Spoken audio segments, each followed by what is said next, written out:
Heureux ceux qui sont intègres dans leur voie, qui marchent selon la loi de l'Éternel. Ceux qui gardent ses préceptes, qui le cherchent de tout leur cœur, qui marchent dans ses voies. Psaume 119, verset 1 à 3. Père, nous te rendons grâce de tout notre cœur, de ce que ta parole est la vérité. De ce que tu ouvres notre entendement spirituel pour saisir ta pensée. De ce que tu disposes le cœur, Seigneur. Merci de ce que tu ouvres les yeux du cœur pour contempler ta magnificence. J'aime ta parole. Ta parole me fait du bien. J'aime ta parole qui me fortifie. J'aime ta parole, Seigneur, qui sème l'espoir dans mon cœur. J'aime ta parole, Seigneur, qui est la source de ma foi. Reçois gloire et honneur dans le suprême nom de Jésus. Amen. Nous allons ouvrir nos Bibles dans Luc au chapitre 11. Luc au chapitre 11. Ouvrons nos Bibles dans Luc au chapitre 11. Luc au chapitre 11. Nous allons considérer du verset 24 au verset 26. Luc au chapitre 11, verset 24 au verset 26. Il est dit ceci. Lorsque l'esprit impur est sorti d'un corps, ou alors d'un homme, il va dans des lieux arides pour chercher du repos. N'en trouvant point, il dit, je retournerai dans ma maison d'où je suis sorti. Et quand il arrive, il la trouve balayée et ornée. Alors il s'en va. Et il prend 7 autres esprits plus méchants que lui. Il entre dans la maison, s'y établissent, et la dernière condition de cette personne est pire que la première. Tandis que Jésus parlait ainsi, une femme élevant la voix du milieu de la foule lui dit, heureux le sein qui t'a porté, heureuses les mamelles qui t'ont allaité. Et il répondit, heureux plutôt ceux qui écoutent la parole de Dieu et la gardent. Permettez-moi de reprendre encore la lecture. Permettez-moi de reprendre encore la lecture. Luc au chapitre 11, à partir du verset 24. Lorsque l'esprit impur est sorti d'un homme, il va dans les lieux arides pour chercher du repos. N'en trouvant point, il dit, je retournerai dans ma maison d'où je suis sorti. Il appelle ton corps sa maison. Il dit, je vais retourner dans ma maison d'où je suis sorti. Sa maison. Donc, il a déjà confisqué ton corps comme sa maison, alors que, en temps normal, ton corps est le temple du Saint-Esprit, le temple du Dieu vivant. Mais, comme tu t'es laissé emporter, il a pris ton corps, il s'est établi, il est resté jusqu'à ce qu'il appelle maintenant ton corps sa maison. Donc, c'est lui dont le propriétaire. Ce n'est plus Dieu qui est le propriétaire de ton corps. C'est maintenant lui, l'esprit impur là, qui est le propriétaire de ton corps. Il appelle ton corps sa maison. Écoutons le verset 25. Et quand il arrive, il la trouve balayée et ornée. Alors il s'en va et il prend 7 autres esprits plus méchants que lui. Ils entrent dans la maison, c'est-à-dire dans ton corps, s'y établissent, Et la dernière condition de cet homme est pire que la première.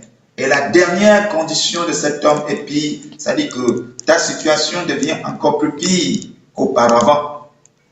Auparavant, lorsque on n'avait pas encore chassé cet esprit-là, donc ta condition devient encore plus pire. Et tandis que Jésus parlait ainsi, une femme élevant la voix du milieu de la foule lui dit, « Heureux le sein qui t'a porté, heureuses les mamelles qui t'ont allaité. » Et il répondit, et Jésus répondit à cette femme, « Heureux plutôt ceux qui écoutent la parole de Dieu et qui la gardent. Heureux plutôt ceux qui écoutent la parole de Dieu et qui la gardent. » Alors, ce passage de l'Écriture, bien-aimé, semble avoir été compris, mais pas bien. Pas bien. Enfant de Dieu, intercesseur, intercesseuse, né de nouveau,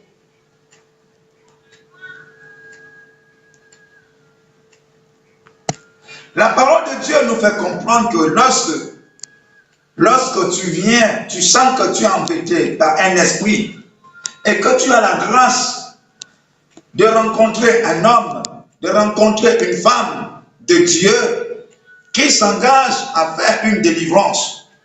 Il dit, c'est possible que tu sois délivré. C'est possible. Même sans croire, c'est possible que tu puisses obtenir ta délivrance. Or, si tu étais possédé par un esprit, après avoir reçu ta délivrance, c'est-à-dire que lorsque on prie, on chasse l'esprit là s'en va. Là où on l'a chassé, on lui a commandé d'aller. Si c'est dans les lieux arides, on dit sors de ce corps, sors. On prie, on dit sors. Et l'esprit obéit. Il sort du corps. Il sort de ton corps. Il s'en va dans les lieux arides. Mais on dit que lorsque l'esprit s'en va dans les lieux arides, la parole de Dieu nous fait comprendre qu'il n'est pas à l'aise là-bas. Ce n'est pas un bon endroit là-bas. Parce que ces esprits-là, ou alors ces démons-là, alors ils aiment habiter dans les corps.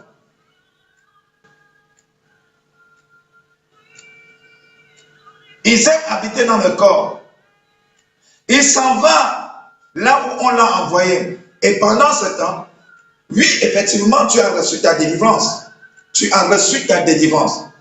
Mais la parole de Dieu nous dit ceci, c'est que quand il arrive là-bas, il ne trouve pas, il n'est pas à l'aise là-bas. Il va tenter de revenir. C'est la parole de Dieu qui dit que cet esprit-là doit revenir. Donc quand on chasse un esprit d'un corps, il ne peut pas rester là où on lui a dit de rester. Il revient, il reviendra toujours.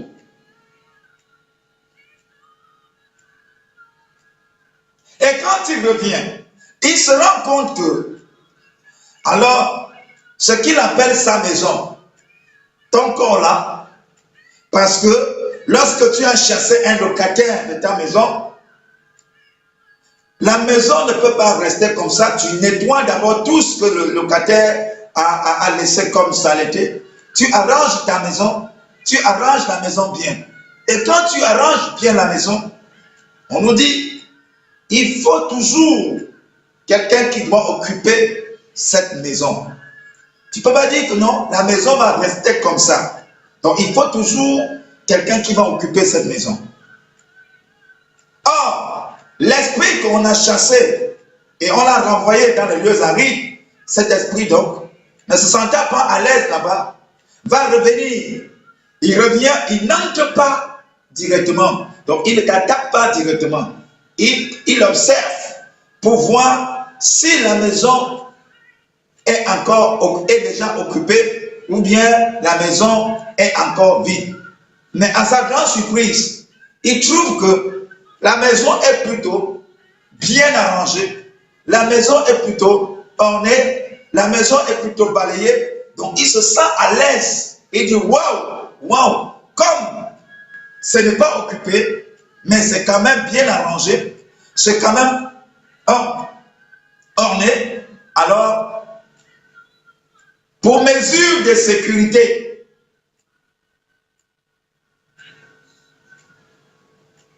Il s'en va dans les lieux arides, parce que là-bas, il y a ses supérieurs, c'est-à-dire que ses supérieurs dans la méchanceté. Il va donc aller parmi sa hiérarchie, il va chercher 7.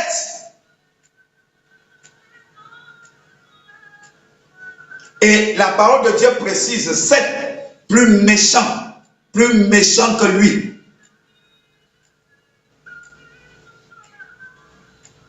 Plus lui, ça fait 8. Mais parmi les 8 là, il est le plus petit. Il est le moins méchant. Donc, les 8 esprits, ils vont venir maintenant. Ok? Il dit aux 7 autres que c'est sa maison, que ton corps est sa maison. Ils vont maintenant entrer. Ils vont s'installer dans ton corps. Et la parole de Dieu dit, ta condition sera maintenant plus pire qu'auparavant. Évidemment, ça doit être plus pire qu'auparavant. Plus pire qu'auparavant. Tu vas te poser la question, mais qu'est-ce qui m'arrive? Je ne comprends pas. Qu'est-ce qui m'arrive? Qu'est-ce qui m'arrive? Et dès lors qu'on s'engagera encore à faire une telle prière, la même prière qui avait chassé les un démon, le même temps qu'on a passé pour chasser les un démon, alors, comprends-le, frère, ça ne pourra plus être possible pour chasser, parce qu'il y a les 7 autres sont plus méchants que lui. Si ce jour-là, on a dit, au nom de Jésus, sors, et directement il est sorti, comprends-le, bien enseignant, qu'il faut prendre encore d'autres stratégies pour que les 8 là quittent de ton corps.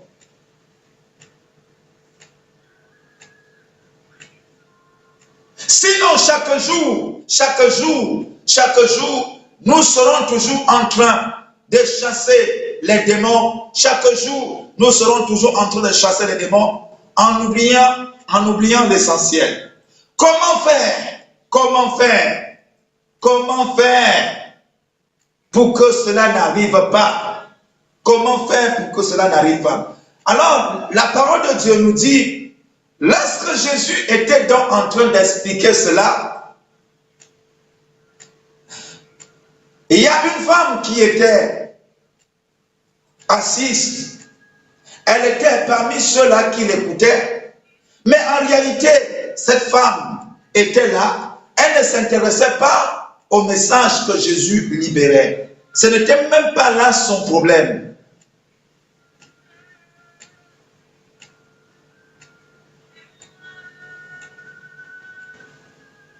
Regardons ce qui intéressait cette femme. Au verset 27, tandis que Jésus parlait ainsi, une femme éleva la voix du milieu de la foule, pas pour le questionner par rapport à l'enseignement qu'il venait de donner, pas pour remercier Jésus par rapport à l'enseignement qu'il venait de donner, parce que l'enseignement, ça ne l'intéressait pas. Mais regardons ce qui l'intéressait. Alors, elle élève la voix dans la foule et se démarque néanmoins. Elle dit ceci: heureux le sein qui t'a porté, heureuses les mamelles qui t'ont allaité.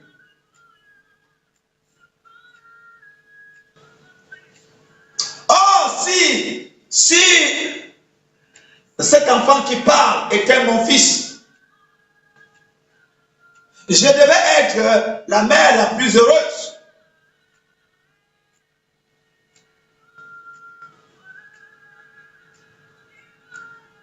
Oh non, si c'est ce médecin qui l'avait allaité, waouh, je devais recevoir la gloire. Le message proprement dit ne l'intéressait pas. Une façon de dire à Jésus, en tout cas, ce que tu dis là, tu dis là, je ne suis pas dedans. Mes chers frères et sœurs, et c'est comme ça que plusieurs écoutent la parole de Dieu. Je ne sais pas, plusieurs viennent à l'église, plusieurs fréquentent les assemblées, pas pour écouter la parole de Dieu, ne s'intéressent même pas à la parole de Dieu, soit s'intéressent au prédicateur, vraiment, le pasteur là, vraiment, gloire à la femme qu'il a portée. Waouh, waouh. Non, il est beau. Non, j'aime quand il parle. Mais tu ne t'intéresses pas à ce qui sort de sa bouche de la part du Seigneur. Non, j'aime tel prédicateur. Non, non, non, non, non, non. J'aime tel prédicateur. J'aime tel prédicateur. Tu aimes le prédicateur ou tu aimes la prédication, ce qui sort de sa bouche. Est-ce que c'est le message qui t'intéresse? Ou bien c'est le prédicateur qui t'intéresse?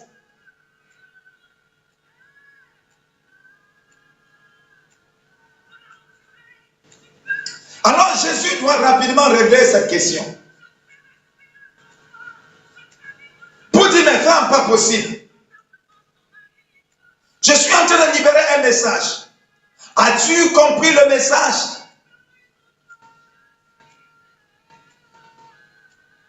C'est un secret que je livre, mais tu ne t'intéresses pas à ça.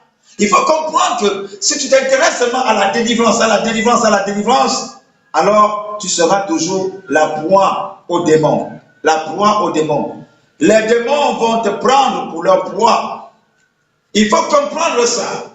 Tu as des problèmes, sœur, tu as des problèmes, frère. Tu as besoin de la délivrance. Mais après la délivrance, c'est après la délivrance, après avoir été délivré, qu'est-ce que je dois faire? Comment je dois me comporter pour maintenir cette délivrance? Parce que si je ne comprends pas ça, je suis en train de courir un grand risque.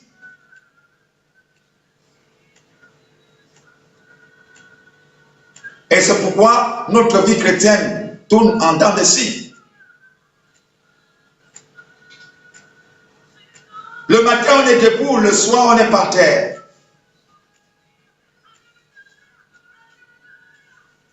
C'est comme ça que notre vie chrétienne, bien aimé Seigneur, c'est comme ça que ça se passe. On n'arrive pas à mener une vie chrétienne glorieuse. Comment faire pour maintenir ma délivrance? J'ai été délivré. Comment faire? Comment faire? Si je m'arrête seulement au niveau de la délivrance, je m'intéresse seulement, je me focalise seulement, waouh, waouh, waouh. Regarde comment les gens sont délivrés. Regarde comment les gens sont délivrés. Regarde comment les gens sont délivrés. Ah non, non, non, non, non, non, non. Comment alors, que deviennent ceux-là qui ont reçu leur délivrance hier?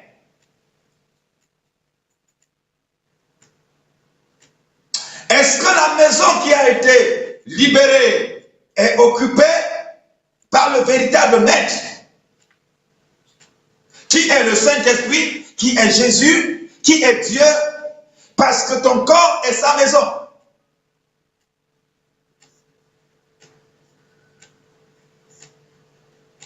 Jésus dit, mais pas possible, femme. Tu ne dois pas réfléchir comme ça. Vous ne devez pas réfléchir comme ça. Écoute, je viens de libérer un message profond. Un message profond. Je pensais que tu devais me poser la question par rapport au message que j'ai libéré. Mais tu t'intéresses à moi, tu t'intéresses à celle qui m'a alerté. Ça n'a rien à y voir.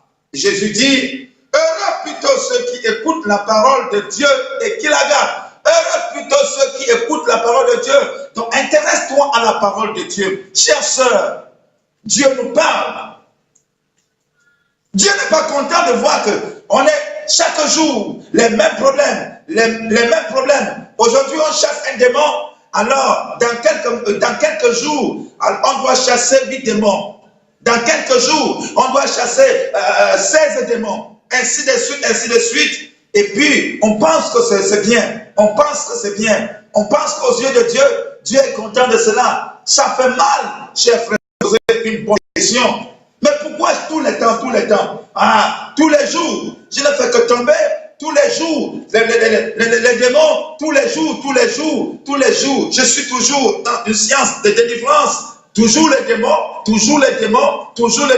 Hier, on a chassé un démon. Aujourd'hui, on chasse 8. Hier, on a chassé 8. Aujourd'hui, on chasse 16. Ainsi de suite. Mais finalement, qu'est-ce qui se passe?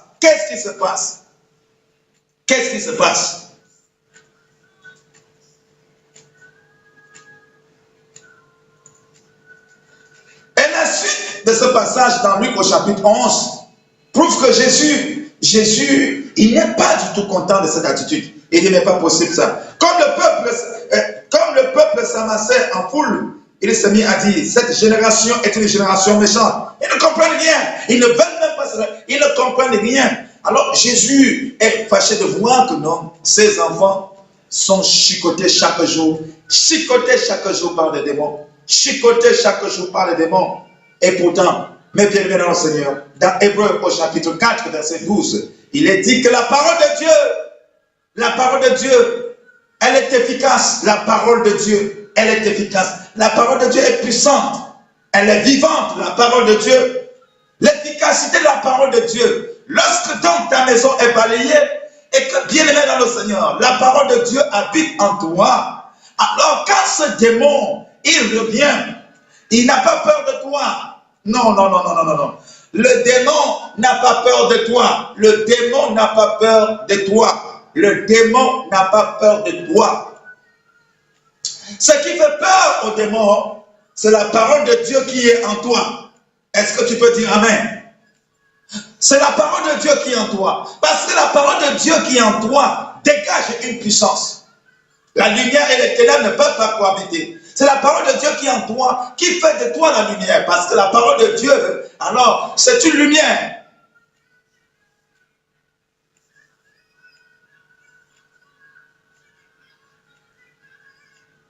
Il est temps que nous comprenions bien ces choses. Pour ne pas être tous les jours esclaves des hommes. Il est temps, bien aimé dans le Seigneur, que nous comprenions ces choses. Il est temps que nous comprenions ces choses. Chrétien, tu es un ancien à l'église, ancien en Christ. Mais tu penses que c'est bien, 5 ans, 10 ans, tu es toujours chicoté par les démons. Tu n'as pas honte tous les temps, d'aller à l'église, au milieu des gens, tomber chaque jour. Tu n'as pas honte de ça. Ça, c'est quelle vie?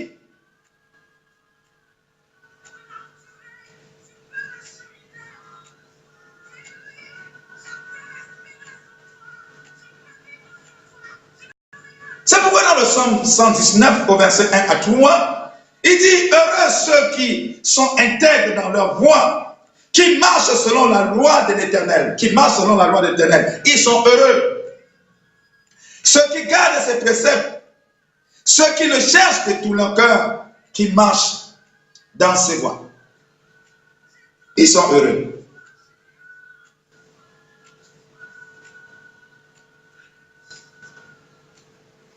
Lorsque tu ne t'intéresses pas à la parole de Dieu, mes bien-aimés, lorsque tu ne t'intéresses pas à la parole de Dieu, la parole de Dieu ne te dit rien, alors tu te contentes seulement de ce que la parole de Dieu fait, c'est-à-dire que là, la délivrance, la parole de Dieu délivre, la parole de Dieu guérit, très bien, tu te contentes seulement de la guérison, de la délivrance, de tout ce que tu peux imaginer, alors c'est ça qui te flatte, mais tu ne comprends pas le mécanisme, comment ça se passe. Alors si j'ai reçu quelque chose de la part de Dieu, comment je peux faire pour maintenir cette chose? Comment je peux faire pour maintenir cette délivrance? Comment je peux faire pour maintenir ma guérison? Comment je peux faire? Comment, pasteur, prophète, vraiment que Dieu soit loué, que Dieu te bénisse davantage de ce que tu as accepté et qui t'utilise pour m'apporter la délivrance, pour m'apporter la guérison. Je crois que Dieu t'a utilisé. Waouh. Mais pasteur, maintenant que je suis délivré là, qu'est-ce que je dois faire? Maintenant que je suis délivré, qu'est-ce que je dois faire? Non, maintenant que je suis délivré, maintenant que je suis délivré, j'ai besoin d'être enseigné pour maintenir ma délivrance. Maintenant que je suis guéri, j'ai besoin d'être enseigné pour maintenir ma guérison. Alors, dans Jean chapitre 5 au verset 14, bien-aimés dans le Seigneur, Jean chapitre 5, verset 14, et jetons un coup d'œil dans ce récit de Jean, chapitre 5, verset 14. Il s'agit là d'un homme qui était malade pendant près de 38 ans. Alors, il était couché près de la piscine. Et Jésus va le rencontrer. Au verset 14, Jean chapitre 5, au verset 14, Jésus le rencontre et Jésus le guérit. Il reçoit sa guérison. Il est tellement content et Jésus le retrouve au temple. Jésus le retrouve au temple et Jésus va lui dire quelque chose qui doit t'intéresser toi et moi. Il dit ceci. Depuis, Jésus le trouva dans le temple et lui dit, ce n'est pas parce que tu es au temple, frère, ce n'est pas parce que tu es au temple que tu es épargné. Non, non, non, non, non. Ce n'est pas parce que tu es à l'église. Parce que beaucoup sont dans les assemblées. Plusieurs sont dans les assemblées, mais ne s'intéressent pas à la parole de Dieu. Plusieurs sont dans les assemblées, s'intéressent sur toute autre chose, sauf l'essentiel. Sauf l'essentiel. J'ai besoin d'être enseigné, bien-aimé enseignant, pour bien marcher selon les préceptes de Dieu. J'ai besoin d'être enseigné afin de respecter les commandements de Dieu. Si je ne connais pas ces commandements, comment donc je dois respecter quelque chose que je ne connais pas?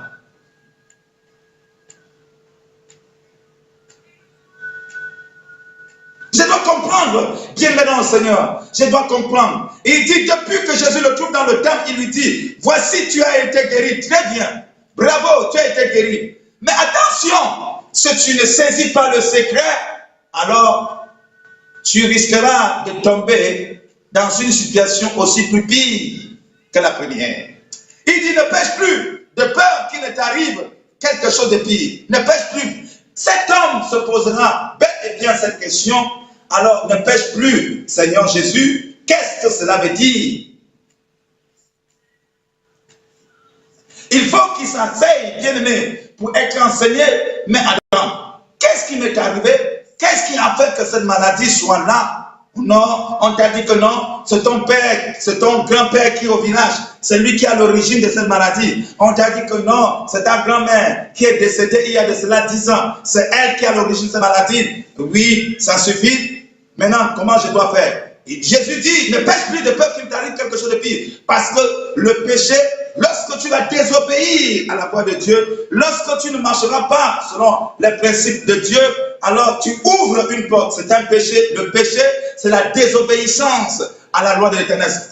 Tu n'obéis pas à ce que Dieu a dit dans sa parole. Tu es en train de pécher. Et dès lors que tu pêches, alors, bien aimé dans le Seigneur, il n'y a rien. Il n'y a rien qui peut empêcher cet esprit-là de revenir dans ton corps. Il n'y a rien qui peut empêcher à ces démons-là alors de revenir massivement et de faire leur fête. Il n'y a rien qui peut les empêcher. Donc, le fait que tu sois à l'église ne les empêchera pas. Aussi longtemps que, bien aimé dans le Seigneur, tu n'as pas compris comment les choses fonctionnent. Aussi longtemps que tu n'as pas compris cela. Alors, si tu continues à pécher en disant, mais évidemment, c'est ce qui se passe. Ça dit que là, on sait qu'il y a un esclave quelque part. Le pasteur là, il est très bon. Oh, moi je l'admire. Parce que quand je m'avais fait mes bêtises, je m'avais soulevé les démons, il est toujours là pour me délivrer. Mais tu n'as pas honte de tous les jours, au milieu des gens. Tomber, on te filme à la télé. On voit comment bien aimer dans le Seigneur partout dans le monde.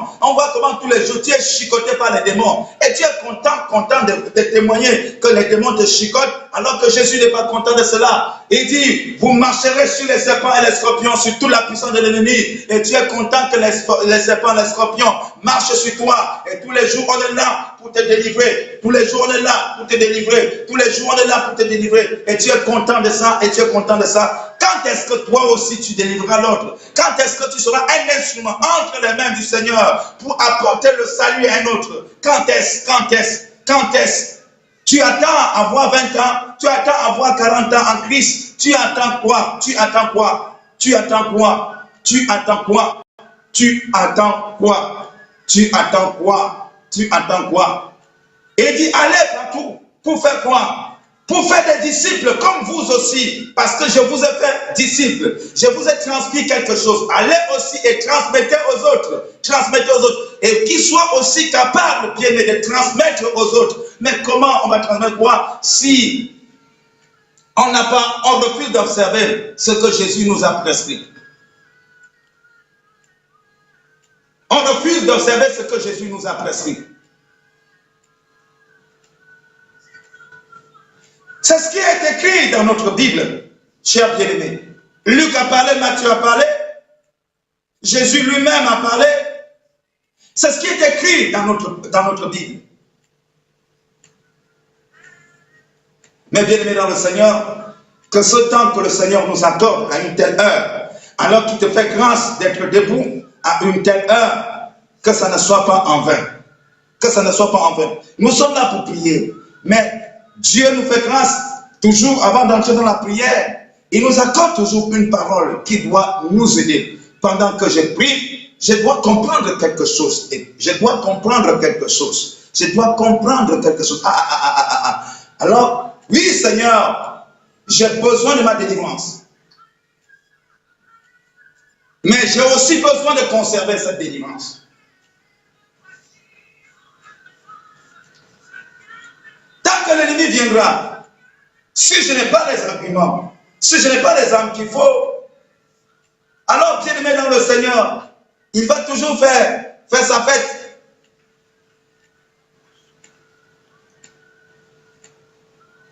Il va toujours faire sa fête. Le principe est simple.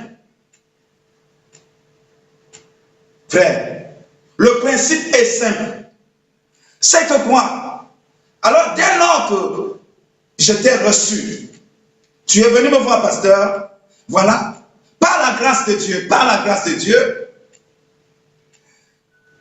lorsque je prie et je chasse cet esprit-là, c'est sur la base de la parole, de cette parole que j'ai écoutée, que je le fais. Je chasse cet esprit qui parle.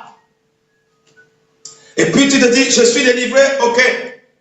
Leurs histoires de l'église, non, moi je n'aime pas. Toi, tu vas à l'église, non, tout le temps je n'aime pas. C'est comme s'il n'avait rien à faire, non. Tu t'en vas encore dans ton désordre. Dès lors que tu t'en vas dans ton désordre, alors la porte est ouverte et 8 esprits vont revenir. C'est-à-dire que celui qu'on a chassé hier, avec 7 autres plus méchants, les 8 là vont venir. Ta situation sera plus pire. Si tu reviens me voir, parce que toi et moi, on avait pris 5 minutes, ça n'avait même pas pris du temps. Alors, à chasser cet esprit-là, j'utiliserai la même méthode. Ça ne marchera pas. Si toi et moi, là, c'était du tic au tac, le tic au tac là ne marchera pas. Parce que les 7 autres qui sont arrivés, ils sont plus méchants que lui-là. Ça va prendre du temps. Et en ce moment-là, tu diras, non, le pasteur là n'est plus oncionné, il n'est plus puissant. Je vais aller chercher un autre pasteur qui a encore de l'onction. Tu vas arriver, fraîchement arrivé, il prendra du temps, frère. Cet homme de Dieu prendra du temps. Je dis bien, il prendra du temps. Il prendra du temps, il va tout faire. Il va se donner, alors il va réussir à chasser les 8. Et tu le considères maintenant comme un saint homme de Dieu, puissant. Très bien. Alors, si aussi longtemps que tu ne connais pas comment conserver cette délivrance, tu vas partir. Et quelques temps après, ça ne sera plus 8 démons, ça sera maintenant 16 démons, parce que chaque démon va prendre 7. En fait, ce n'est même pas 16. Tu vas multiplier 8 fois 7. Tu vois le nombre de démons. Quand tu reviendras trouver cet homme de Dieu, il pourra dire que tu n'as pas la foi. Comme si la première fois que tu es venu, tu avais la foi. Non, le problème n'est pas là. Cher bien-aimé dans le Seigneur, le problème n'est pas là. Le problème, c'est que tu as été délivré, mais tu n'as pas cherché à savoir comment maintenir cette délivrance. Tu n'as pas cherché à savoir comment maintenir cette délivrance. Et laisse-moi te dire qu'il y a beaucoup qui savent très bien c'est de quoi les questions, mais ils ne peuvent pas te livrer le secret, parce qu'en te livrant le secret, ils ont peur que tu iras et que tu ne seras plus leur pouvoir. Mais bien aimé dans le Seigneur, c'est une mission qui doit beaucoup t'aider. C'est un temps que tu dois saisir pour comprendre les choses. Comment faire pour conserver ma délivrance? C'est simple. Frère, il faut t'intéresser. Il faut t'intéresser à la parole de Dieu. Le Psaume chapitre 112 dit ceci: heureux l'homme qui craint l'Éternel, qui trouve un grand plaisir à ses commandements, qui trouve un grand plaisir à ses commandements, qui trouve un grand plaisir à ses commandements. Cet homme est heureux. Sa postérité sera puissante sur la terre. Pourquoi? Parce que, frère, sœur, puisque nous avions compris ça, là, tu vas voir comment tu deviendras puissant. On dit que celle qui tombait tous les jours, bastonnée par les démons, maintenant là, c'est elle là qui est debout pour chasser les démons. Waouh! Qu'est-ce qui se passe? Oui, c'est pourquoi dans Marc chapitre 16, il dit: voici les signes qui accompagneront ceux qui auront cru. Alors, ils chasseront les démons. Ils chasseront les démons. Voici les signes qui accompagneront ceux qui auront cru. Ils ont cru à toi, ils ont cru à Jésus. Qui est Jésus? Jésus, c'est la parole. Ils ont cru à la parole. Alors, ils gardent la parole. Ils gardent la parole. Quand les démons arrivent, ils trouvent la parole en toi. Parce que c'est sur la base de la parole que le démon fuit. Le démon ne fuit pas parce que tu es beau, parce que tu es belle. Il s'en fout de toi. Le démon s'en fout de toi. C'est ce que Jésus était en train de vous la dire à cette femme. Que non, ne t'intéresse pas à l'apparence. Non, à la parole que je dis, tu as besoin. Mes chers frères et sœurs, nous traversons un temps très compliqué. Un temps où Satan est vraiment fâché. Alors, il déploie tous ces démons-là. Tous ces démons-là, ils sont dehors, ils sont debout. Ne te laisse pas tous les jours, du 1er au 31, ne te laisse pas chicoter par les démons. Ils viendront, ils vont nous attaquer. Ils ne pourront pas nous renverser. Pourquoi? À cause de la parole de Dieu que nous possédons. Je crois en Jésus-Christ Nazareth et je marche selon la parole de Dieu. Je sais que lorsque un démon frappe à ma porte, voici la parole qui m'aidera à le chasser, à résister. Lorsqu'il va connaître, lorsque je vois que c'est le démon, lorsqu'il va chercher à me soulever, je lui dirai non. Je sais qui je suis, mon corps n'est pas ta maison, tu es un voleur, je sais que mon corps est le temple du Saint-Esprit et le Saint-Esprit habite en moi. Je ne suis pas n'importe qui, je suis une créature si merveilleuse. Je suis un plus que vainqueur. Jésus-Christ a payé le prix à la croix de Golgotha. Pour moi, il m'a racheté. Je sais que j'étais votre esclave, mais désormais, je suis esclave de Jésus-Christ. Je ne suis plus votre esclave. Au nom suprême de Jésus-Christ de Nazareth. Alors, dégagez. Donc, la sœur là, elle se connaît déjà. Mais attends. La maison là est déjà occupée. La maison là est déjà occupée. Lui-même est déjà là. Alléluia. Qui est le propriétaire? C'est Jésus-Christ. C'est Jésus-Christ. J'appartiens à Jésus. Mon corps appartient à Jésus. Mon corps est le temple de Jésus. C'est là où Jésus habite. C'est pourquoi Paul a dit, ce n'est plus moi qui vis, mais c'est Christ qui vit en moi. Il vit où? En moi. Il vit en moi. Au ciel, il est en moi, il vit en moi. Et lorsque ces démons arrivent, ils trouvent Christ en moi, alors ils se disent entre eux, le propriétaire est là lui-même. C'est le propriétaire lui-même qui occupe la maison. Alors, allons ailleurs, ne pouvons rien. Le